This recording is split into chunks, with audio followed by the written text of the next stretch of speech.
Un bon 4 cylindres en ligne, moi j'aime bien ça, hein. Et bah ça faisait longtemps que j'avais pas testé ça. Et bah aujourd'hui je suis verni, il fait beau et j'essaye la nouvelle Kawasaki Z900 SE 2025. C'est finalement la Kawasaki Z la plus haut de gamme pour le constructeur japonais, si l'on met de côté bien sûr la terrible ZH2 avec son compresseur. Bref, des bonnes conditions pour tester cette nouvelle Kawa, et plutôt 2 fois qu'une même, puisque je les teste avec les nouveaux Dunlop Sport Smart MK4. C'est bon ça va coller ça. Allez, un petit bout de route, le plateau détail, et après on terminera avec le ressenti global.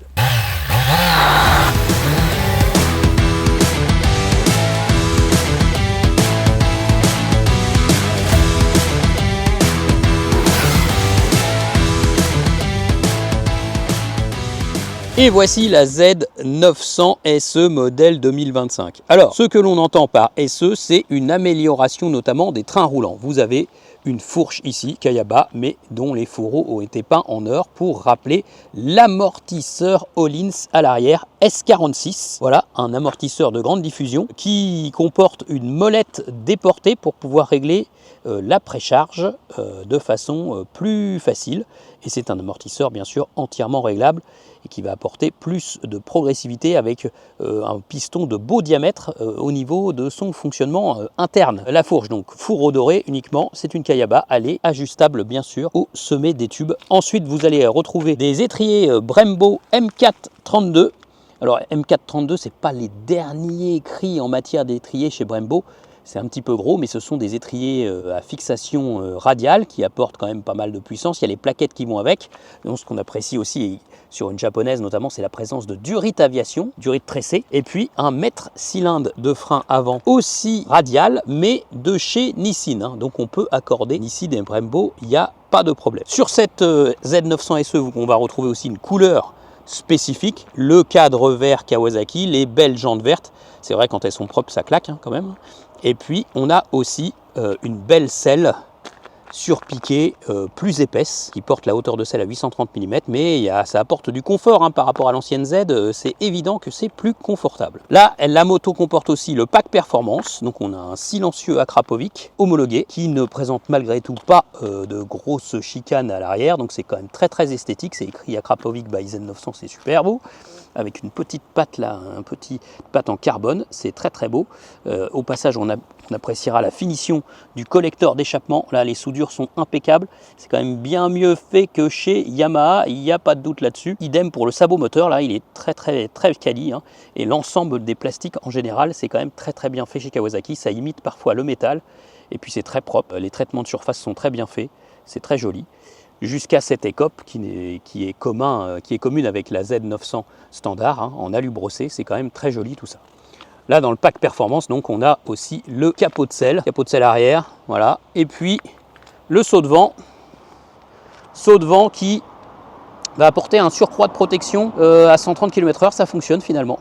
Donc c'est pas si mal. Bon, la Z900 2025, par ailleurs, vous la connaissez très bien, puisqu'elle a déjà été en essai sur Motor Live cette année, et sur Motostation. Donc c'est toujours le 4 cylindres en ligne, 948 cm3, voilà.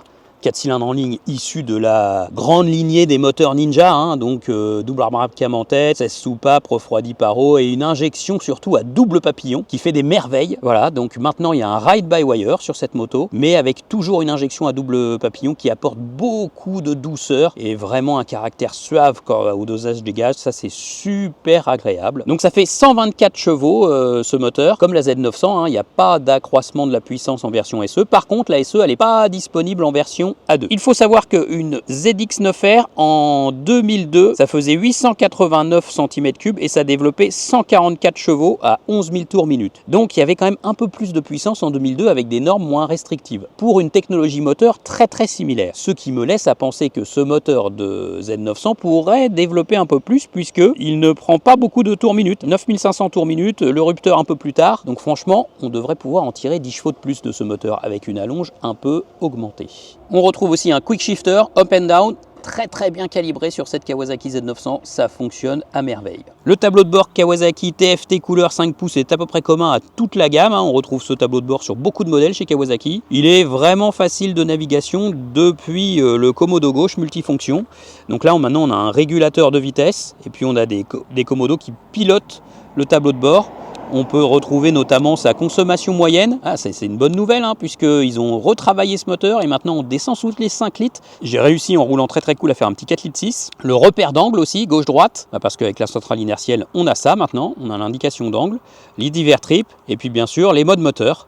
Ici vous avez le mode Rider, Power Low, ça veut dire peu de puissance, et KTRC enlevé, et oui, on a pu retirer le traction control. L'environnement de bord, vraiment agréable, guidon fat bar, juste ce qu'il faut en largeur, et puis petite cerise sur le gâteau, chez Kawasaki, on a aussi le levier d'embrayage qui est réglable en écartement, c'est quand même appréciable. L'avant, toujours au style Sugomi, mais avec un nouvel éclairage, depuis la nouvelle Z900. Bon, faut dire que ça marche bien, La Z, elle a jamais très bien éclairé, la nuit, c'était pas super sur les petites routes. Là, il y a quand même du mieux. Allez, un petit focus sur la plaque constructeur qui figure sur le cadre. Vous voyez donc que c'est Kawasaki Motor Enterprise Thailand. Pour cette petite production, la Z900 SE est fabriquée dans l'usine Kawasaki thaïlandaise. Pour la Z900 standard, c'est fabriqué au Japon sur une chaîne de fabrication à gros volume. Mais ça ne remet rien en cause de la qualité générale de cette moto, bien sûr, et de sa garantie. À savoir que la moto est garantie 4 ans en Europe. C'est 2 ans plus 2 ans. Au niveau des révisions, c'est tous les ans ou 12 000 km.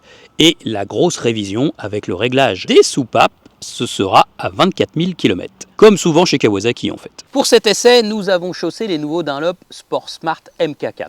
Alors il faut savoir que de série, la Z900 SE est livrée en Dunlop Q5A. C'est une nouvelle monte pneumatique qui fait suite au Dunlop Road Sport 2, que nous avons à peu près tous critiqués dans la presse. Ils sont assez mauvais ces pneus-là, et c'est vrai que le Q5A sur la Z900 a un peu amélioré les choses. On se sent mieux avec, mais bon, c'est pas la panacée quoi. Il y a toujours un truc sur l'angle qui va pas, il met quand même un peu de temps à chauffer, il refroidit plutôt vite, ouais, bon, c'est mieux mais c'est pas ça.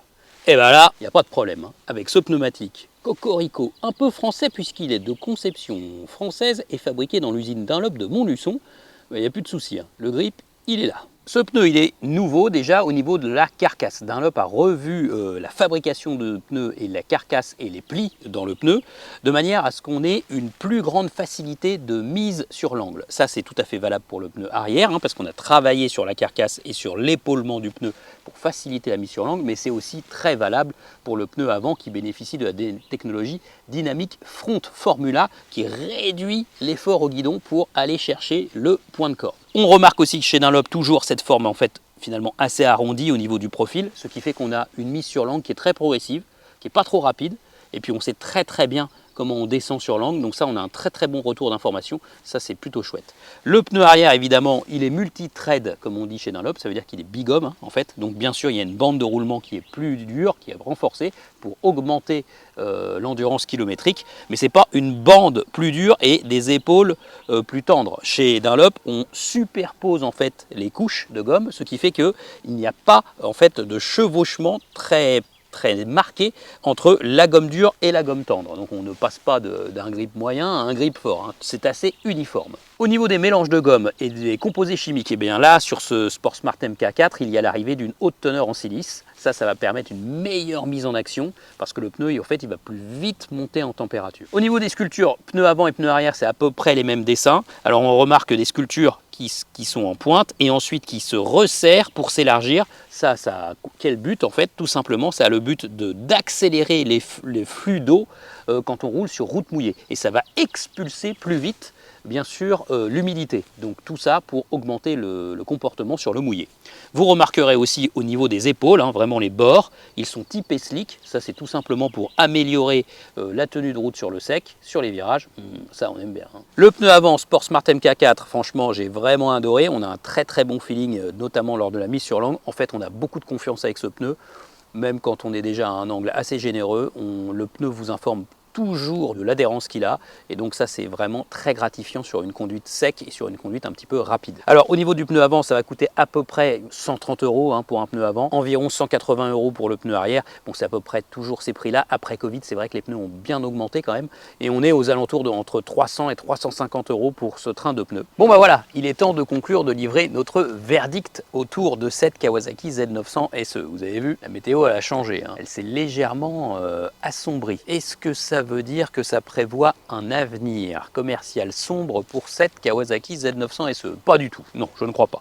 Parce que de toute façon, ce sera une petite prod. Je vous l'ai dit, elle est fabriquée en Thaïlande, hein, petite prod, alors que la Z900 standard, elle est fabriquée au Japon, chez Kawasaki Japon, parce qu'il faut faire du volume. Et d'ailleurs, ça se remarque, car grâce à la version A2, elle caracole toujours dans le top 20, voire mieux dans le top 10 des ventes, hein, la Z900. Donc c'est encore toujours une réussite commerciale. Donc cette Z900 SE, elle tape plus haut, pas de permis A2, c'est la Z900 haut de gamme. Alors, moi j'ai retrouvé avec bonheur ce moteur, j'ai envie de dire presque ce vieux moteur, hein, puisque c'est quand même un 4 cylindres en ligne qui utilise un peu des solutions techniques plus que maîtrisées chez Kawasaki, mais surtout il est bourré d'agréments, toujours, hein, pareil. Hein. Ce dosage, j'adore, entre poignée de gaz et pneus arrière, impeccable, les doubles papillons, ça répond précisément, c'est super suave, c'est super agréable et on dose super bien son filet de gaz en sortie de virage. Vraiment, ça c'est une technologie utile finalement, maîtrisée. C'est franchement mieux que 5 modes de conduite dont on se fout royalement, ou d'un tableau de bord qui peut changer de 4 fonds différents. Voilà, on s'en fiche. Ça c'est de la technologie utile qui s'apprécie au jour le jour. Bon, cette moto, alors avec le traitement de la fourche à l'avant et puis la suspension en ligne à l'arrière, eh bien, elle devient plus rigoureuse que la Z900. Z900, on avait remarqué que c'était un bon roadster, un petit peu mou, un petit peu souple, qui peinait un tout petit peu à l'attaque, hein, voilà, hein, qui était un petit peu souple dans ses réactions. Bon voilà, il n'y a plus tout ça grâce à cet ensemble de suspension. Et puis on peut jouer sur les réglages. Au début, je l'avais vraiment décomprimé, j'avais ouvert l'hydraulique, notamment pour retrouver un peu de confort, elle me semblait ferme. Oh, j'ai tout de suite vu qu'elle remontait très vite de l'arrière, hein, dans les changements d'angle. Hop, j'ai redurci, ça marche impeccable. Et donc, on a une moto qui redevient tout de suite rigoureuse et qui est surtout très réactive au réglage. Donc si vous adoptez cette moto, vous allez pouvoir vous amuser à ça. Vous écrivez vos réglages, vos bases de réglage, et puis vous allez pouvoir affiner votre moto en fonction de votre pilotage. Les gros étriers Brembo fonctionnent très très bien, on a un bon feeling, puissance, mordant, endurance, tout ça, ça fonctionne super bien. Moi j'aime bien aussi cette selle surpiquée parce que elle a plus d'épaisseur, du coup on a moins mal aux fesses, c'est imparable et c'est aussi très appréciable. Tout comme la sonorité du silencieux Akrapovic qui magnifie en fait finalement l'agrément de ce moteur, le claquement du shifter, la décélération avec un petit peu d'échappement qui pétarade, qui met un petit coup de gaz quand on rentre en rapport. C'est vraiment, vraiment très sympa, très sexy à la conduite. Non, vraiment, cette moto, dans le genre Z, elle a vraiment très très peu de défauts, même pas du tout presque. Elle est hyper sympa à conduire et suffisamment performante sur la route. Alors c'est vrai que finalement, elle n'a pas tant d'allonge que ça. Quand on commence à tartiner, on s'aperçoit vite que finalement, 10 500, c'est assez court, mais de ce moteur, on pourrait sans doute en tirer plus. Ce qui me fait dire tout simplement que sa concurrente directe, c'est la Honda CB1000 Hornet SP, évidemment. Et elle, évidemment, elle a les chevaux en haut, 157 chevaux, et puis elle cavale à haut régime. Est-ce que c'est utile tous les jours? Non, pas vraiment. Très rarement, finalement. Donc l'agrément de la Z, il fait vraiment mouche sur la route et au quotidien. Reste le prix. Et là, ça pique un peu quand même. La Z900 SE 2025, c'est 12 149 €. Si vous lui ajoutez le pack performance que vous avez ici, c'est 1400 €. On se retrouve donc à 13 549 € pour la Z900 SE 2025, pack performance inclus. Là pour le coup, c'est assez cher finalement, puisque la Honda Hornet 1000 SP est à 11 799 €. Il y a un petit écart quand même. Mais c'est vrai que là, pour le coup, vous allez avoir une moto mieux finie, avec une présentation vraiment bien léchée partout, pas de faute de goût, pas d'échappement massif façon bazooka. Non, là vous avez un beau package avec une belle moto et puis des performances humaines appréciables au jour le jour. Et puis vous avez quand même quelques fantaisies en plus, le régulateur de vitesse ou la centrale inertielle qui va faire que les assistances seront plus précises, notamment en virage. Voilà, donc que pensez-vous de cette Z900? Moi je vous le dis, c'est un super moteur. Est-ce que vous avez déjà la Z900 standard? Vous pouvez vous exprimer sous cet essai. La concurrence par rapport à cette Z900 chez Suzuki ou la Honda Hornet 1000 bien sûr. Vous avez votre mot à dire là-dessus. Et puis je vous invite à poster votre commentaire, à vous abonner à la chaîne YouTube Motor Live, à activer les notifications. Puis je vous dis à très bientôt. Ciao!